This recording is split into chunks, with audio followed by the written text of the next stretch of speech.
Turkish President Erdogan has been called the Sultan of 21st century Turkey. Dale Hurd joins us now with more analysis. Dale? Wendy, Recep Tayyip Erdogan has been given more power than any other democratically elected leader in modern Turkey. And Turkey's new Sultan does what he wants. Many believe he would like to revive the old Ottoman Empire, and his erratic behavior has many nations asking if he is a friend or foe. He once wanted to join the European Union, but this week threatened to flood the EU with millions of Syrian refugees if any EU nation dare call his invasion of Syria an invasion. He's been a trading partner with Israel, and yet a Turkish newspaper aligned with Erdogan's party has suggested the Islamic world form a giant army to attack the Jewish state. And as a NATO ally of the United States, he essentially kidnapped American pastor Andrew Brunson on trumped-up spy charges and used him as a bargaining chip.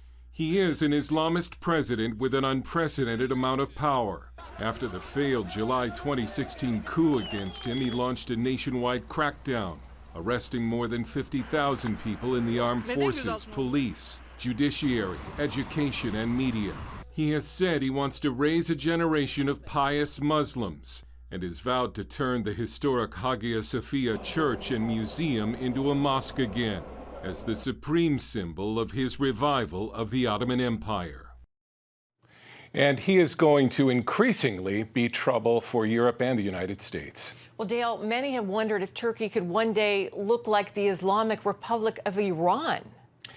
That's a good question. I don't think it would look exactly like it because Turkey has so much recent secular history. I think what Erdogan and Turkey want is to use Islam, though, to dominate the region. They trade with Israel, but they realize that Israel is sort of the ultimate enemy, and it's a way of unifying the Islamic world. And I think that you will see Turkey become increasingly hostile to Israel.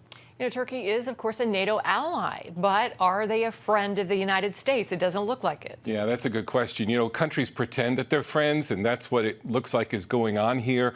Turkey is in NATO, but the way Andrew Brunson was treated, Turkey's cozying up to Putin and Russia. I think Turkey should be kicked out of NATO. That's my opinion, but I don't get a vote. You know, Trump's really been out on a limb all by himself on pulling the troops out and allowing this to happen. Do you think if Trump starts to get embarrassed because of, the horrific video that we're starting to see, do you think he'll retaliate against Turkey? You know, we're seeing that today. We're late-breaking developments with his threatening Turkey with sanctions. Because, I mean, who thought Turkey would hold up their word? They're not, and this is going to get messy, and Trump may have to do something. All right, Dale Hurd, thanks so much for your insight. We appreciate it. Thanks.